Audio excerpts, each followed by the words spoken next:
This is Spiderman. My name is Brent, and you probably have a dad. And welcome to a spider that doesn't bite, unless your name is Mary Jane. In this video, I'm going to show you how I painted this Spider-Man. This is the Iron Spider suit from one of the latest movies that was basically released upon the movie theaters at one point. If you watched it, you probably liked it. If you didn't watch it, you may not like it. Make sure to click the like button, and if you haven't already, click subscribe, because for every new subscriber that I get, I will have one more new subscriber. Let's just get straight into painting the old Iron Spider. So with this model, what I wanted to do was actually show and prove that painting miniatures definitely can help with your painting on larger scale statues as well. A lot of people seem to think that painting miniatures is just something that is only done for miniature painters. Now, one thing I can say, painting a miniature is a whole lot less paint than painting a quarter scale statue. In this case, it's a 1/6 scale statue, so it's not as much paint, but it definitely can use very similar techniques, and this is what I want to show in this video. So I started out by painting a couple of the little accent features that are on this base. This is usually one of the ways that I get into painting a model.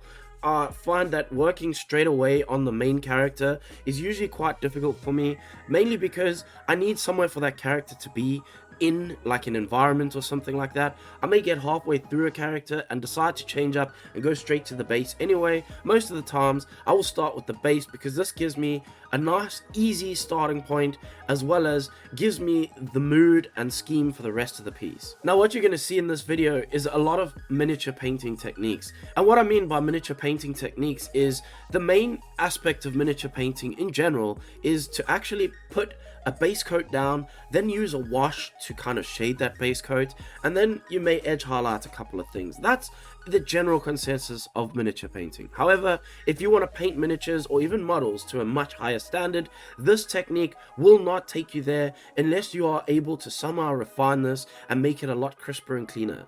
I do prefer painting every layer by layer, so the shadows, the midtones, the highlights, everything is done purposefully and nothing is left to chance of a wash over the top. However, you can still get really good results with a very easy technique. A lot of these things you will have seen me done in previous videos before. In this video, I'm going to use things like oil washes. I'm also going to use a lot of washes that are acrylic based to paint a lot of things that will give me shadows and make my life a little bit easier and quicker. However, like I said, this is not going to be the crispest way to paint. Working on the base coat of the Spider-Man, if you noticed, I had painted it with a silver base coat. This was to create a bit more of a metallic finish to the red that goes over the top. As you can see, I'm now taking a deeper red and I'm spraying that into the shadows. This is something that is probably a bit more advanced in miniature painting, but 100% don't feel like I can get away with painting this character on his own without any shading or any highlighting. In order to really push that shading, I'm going to use purple in the shadows. It's not a lot and you won't really notice it too much, but it will make those shadows a lot darker. So I'm going to place this only into the deepest recesses and mostly on the bottom where all the deepest shadows would be.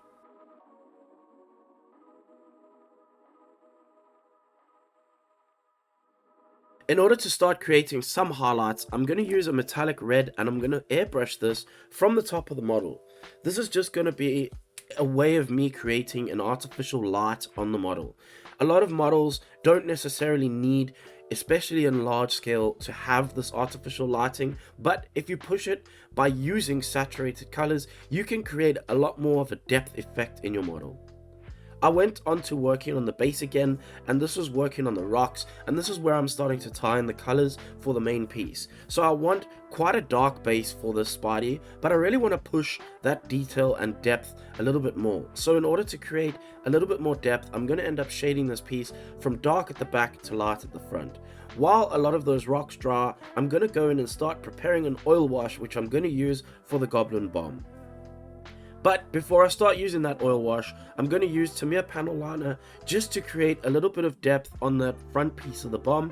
And then I'm going to take that white oil wash, I'm going to place it into those creases. This is going to help me get a little bit more depth later. Remember I said I was going to make the base dark at the back? Well, I used blue wash to make that black kind of look that you see. It looks really dark, but because it's blue, it keeps the saturation. For the mechanical arms on the spider, I'm going to paint them silver, which in hindsight was actually a mistake because this silver specifically does not like to stick acrylic paint on top of it. And basically this means I needed to seal everything in as soon as possible. The more I touched it with my hands, the more the paint came off. As you can see, I changed tact and I ended up using greedy gold, which is an airbrush paint instead, just because I found the paint wasn't sticking very well. Back to the base again, and I'm gonna dry brush a reddish brown over the top. This is just gonna create a little bit of texture for this base so that it's not so flat and stark looking. Dry brushing is a very prolific miniature painting technique, and technically you can probably get away with painting most models with just a base coat and a wash and a bit of dry brush. In theory, this is the way that a lot of people paint their models. Like I say, I don't particularly prefer this method, but this is a very fast way of getting models on the table, and if you have a lot of grey resin waiting to get color, then perhaps you want to try some of the techniques in this video.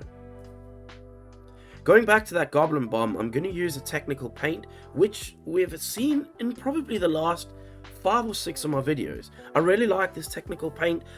Technically, I really like all fluorescent paints, but you can't put it in everything, so luckily this one I can add a little bit of fluorescence. This is going to create that lovely glow that we need from the Goblin bomb. For the smoke coming out, I'm decided to keep it quite dark towards the bomb and light towards the back, because essentially the fire or the smoke is going to be a little bit blacker coming out, and where it kind of trails off it'll be a little bit lighter, so this kind of helps that effect a little bit.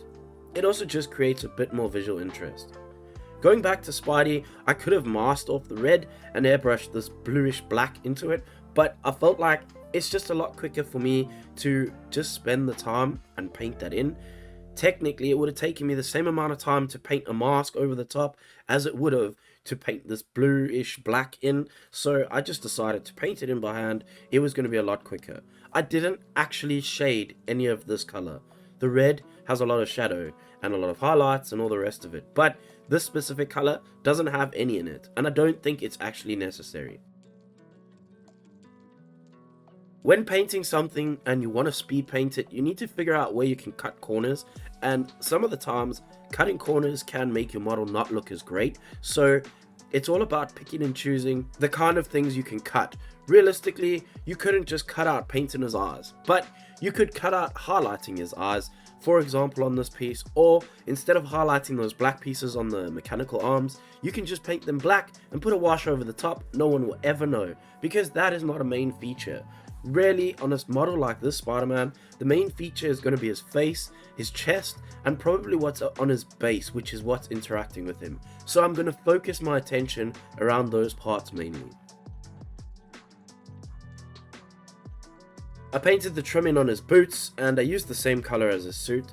I also went back into the back of his suit and I painted out the emblem. This was kind of tricky because figuring out what's black, what's red, and what's actually gold, it's a bit confusing, but take your time. You can get through something like this. Just make sure to pay attention to what you're doing. I then used a gold to trim out all the rest of the trim on the suit. This is something that probably was a lot more difficult than it needed to be, mainly because I had used a glass clear coat over this model, and I used that because, like I said, painting that silver coat first was the worst idea I ever had. So don't do that. If you are going to paint a silver coat underneath, I think the best thing you should do is paint it with something that is going to work with your acrylics or whatever paint you're putting over the top. So probably best to do a couple of tests on other failed or other parts that you have around.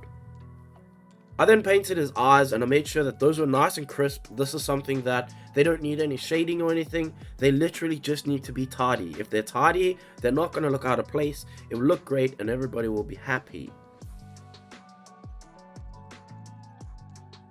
At this point, I have been painting for around 3 to 4 hours, give or take. This model in total took me no longer than about, I would say, roughly just under 5 hours to paint in total. So really, speed painting, you can still get some really good effects and looks as long as you know what you're doing and what the kind of effects you're trying to achieve will achieve. That way you can take advantage of some of the miniature painting videos that I've done and use those effects for future models. Also, I used a lot of washes in this piece.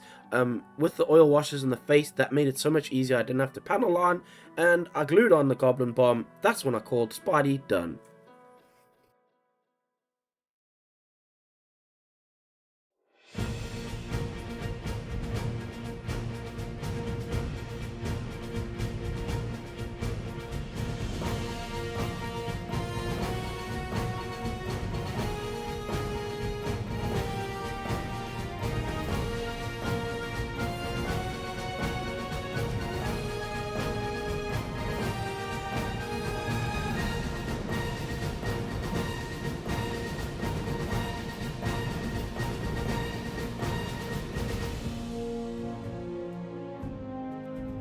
Hopefully you managed to pick out of this video something that will help you painting your own models in the future. Of course, there was a couple of techniques I used in this video that are super easy and simple to replicate. If you're having any issues and you would like a community to be able to help you and guide you through your own hobby, then you can possibly think about joining the Patreon. When you join the Patreon, you get nothing. But you actually do get access to Discord, and on that Discord, it is the best group of printerers and painterers that ever did exist upon the internet. Now, of course, I know what you're thinking. Why would I join that? Well, you won't know until you find out. If you want to be part of it, then the link is in the description. Make sure to check that out. Also, I can't speak about Patreon if I don't actually thank the patrons. Those are the people who keep these lights blinding my eyeballs. This week we got a couple new Patreons, and I'd like to thank them specifically. Liam Tai. Thank you, my dude, so much for your support. It is because of your support that I'm able to continue producing content that may or may not help you in the future. Hopefully it helps you. And we are at my favorite part of any video that I make. This is the time where I tell you, if you didn't like anything you saw in this video, there is a couple things you can do. Namely, leave your words in the little box that YouTube gives you to leave some words, even if they're negative. Because that kind of interaction is very good for my channel, and I appreciate all the interaction you would like to give me. Also, if you have found that after leaving the words you're still dissatisfied, then just click the dislike button, throw your computer out the window, jump out of it with the computer, and cough. Holy cow, I'm surprised I managed to get through that without dripping snot everywhere.